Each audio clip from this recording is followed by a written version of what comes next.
tremendously, deeply sad day, but no regrets. And no regrets because after you've lived a life of service, of 70 years of duty, there can be no regrets.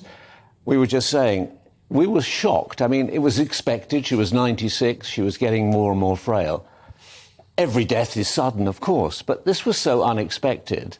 I was driving here yesterday and the news came through and I found a tear on my cheek, and I thought millions of people around the world felt like that. And I love the woman from Coventry who said that she felt proud of her. And now, it's not for us to feel proud of her, but I actually often felt that.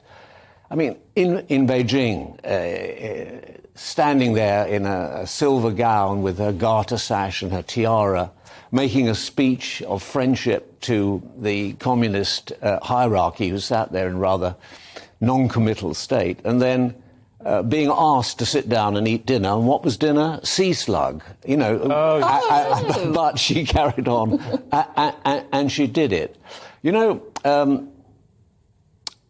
She was not in the slightest bit grand.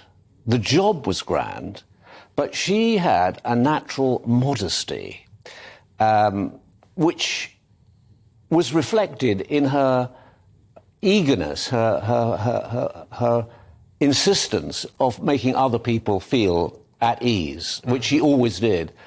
Very little ever got across, but punctuality is the courtesy of kings and queens, and if she was late, she was cross about that because she knew people were waiting to see her and she didn't want to inconvenience them. I mean, people talk about service. It's a word that's bandied around, but there you see it incarnate. She was service through and through. And that's why I think the world is celebrating, because she didn't come with an agenda. She didn't make political speeches. I mean, we all feel we knew her, and yet we didn't know her. She was almost unknowable apart from her. Yes, she got that. She trod that very, very carefully, didn't she? I mean, when you look at it, it's absolute magic. You think you know her, but you don't. The private person is not somebody we really knew at all. No, but you see, when you reflect on it, what an extraordinary life. She's born 1926. She never goes to school. When she joins the Brownies, the brownie pack comes to her. Yeah. Every single waking moment of her life has been observed by somebody and recorded by somebody. Now, can you imagine that? I don't think it's a life that we three would have chosen, but she has endured that. She learned very early on from her father duty. Keep to the Constitution, do your job.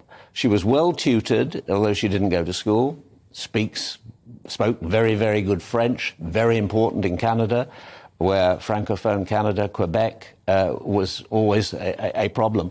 I mean, if you look at the Commonwealth wider, huge country, second biggest country in the world, Canada, held together by two things: the Canadian National Railway line and the Queen. And when she went there, because she was above politics, every Canadian could be loyal to the Queen. And during Watergate, 1974, which I covered, 18 months of agony for America, tearing itself apart because the president, who is the head of state, the chief of the armed forces, the font of all honours, is suddenly revealed to be a crooked politician who's been doing dirty deeds. The Canadians looked down over the parallel at the Americans and they said, thank goodness we've got a queen. Yes. Removed from politics. And Justin Trudeau's tribute to her was fantastic. Very moving. He was clearly very moved, wasn't he? Well, of course, she knew his father. Yes. And they've been through a lot together. And, there were moments when she was in Quebec and there was problems and booing and so on. And then General de Gaulle went there and said, Vive le Québec, vive le libre Québec, long live free Quebec. Always problems. And she's been there. And the Queen Mother always adored Canada, loyal Canada. Canada was in her heart almost as much as Scotland. And the Queen has carried that through. And in all her realms, very, very special attachments to them. I mean, I said the only time she ever really got cross was if she was late and it wasn't her fault, you know, because things had gone wrong. But there was one moment when she really was cross. And that's when America invaded Grenada, which was her realm. She was the Queen of Grenada. And President Reagan, who ordered the invasion because they were worried that Grenada might turn into another Cuba, communist infiltration and so on. So they invaded with the Marines, but they didn't tell Mrs. Thatcher. And that did not amuse the Queen.